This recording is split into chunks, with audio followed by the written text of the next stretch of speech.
Hi guys, how's it going? Well, I haven't worn a wristwatch for over 30 years. I was waiting for a Rolex Submariner, but I never did get the spare money to get one of those things. So I eventually cracked, and the watch that I've bought is in this little crate. Isn't this crate awesome? It's in a little wooden crate. It's pretty cool. But, let's open it up and have a look. I haven't actually opened it yet. It's got these little latches here, and let's well, I've undone them, so let's see what happens.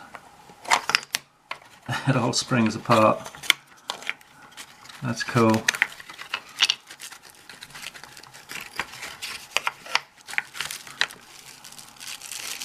There you go. It's I love that crate. I think it's a great way of presenting a watch. Yeah, like I said, this one's called the Warrior. It's actually made for the Russian military.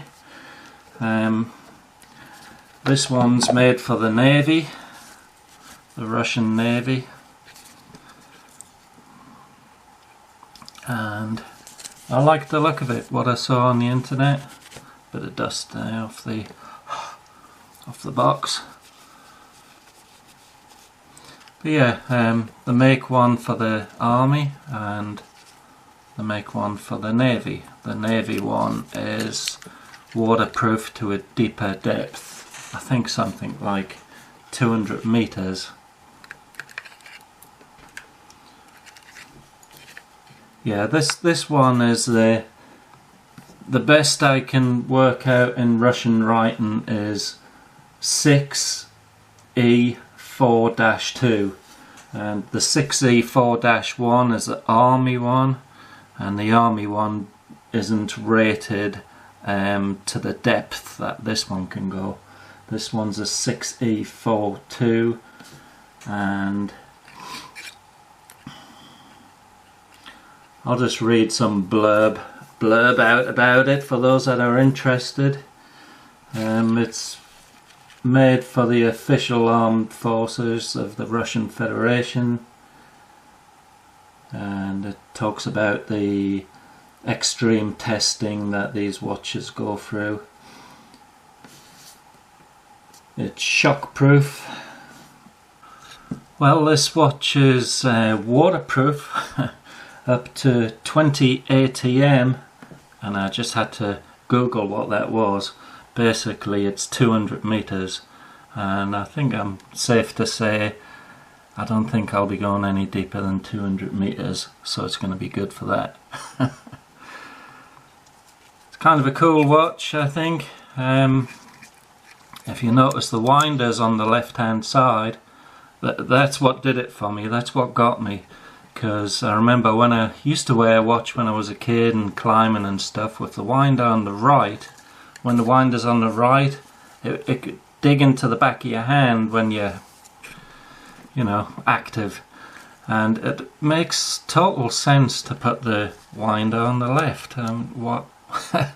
Why doesn't everybody put the winder on the left? I don't get it. But pretty awesome little watch. Comes with a real leather strap also, and comes with this protective webbing style strap as well, so you can protect the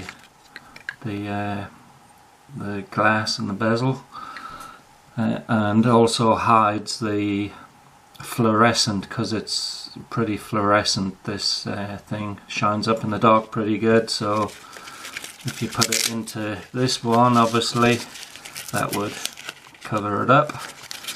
I don't know if I'll ever use that, maybe if I go camping or something. Let's have a look at the back of this thing. I mean, literally this is unboxing, so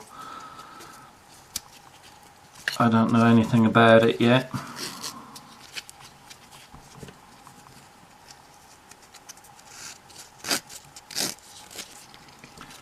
There's the details on the back. And that's what I mean by 6e4-2, and I'm sure that isn't really an E. It probably means something totally different in Russian, but I have no idea what. But it's still got a piece of sticky see-through plastic on the lens. I haven't pulled that off yet. So it's got a date, some Russian design in there, and I haven't got a clue how to pronounce the makers of this. But I figure if the military have okayed it out there, it's got to be pretty good for putting up with a bit of abuse. So this model was developed and made especially for the VTR, and it's also an important feature. I'm reading this off of the blurb. Important feature of ours that drew attention to the Ministry of Defense of Russian Federation is their resistance to electromagnetic radiation. Awesome. Who'd have ever known I'd need a watch that's capable of that? But there you go. So anyway, this is, let's see what's in here.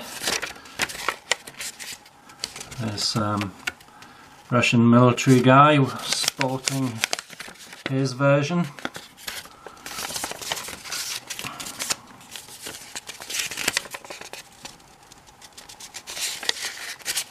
Yeah, I mean, obviously it's all written in Russian. I haven't got a clue what it says, but I just got to put it on and wear the thing.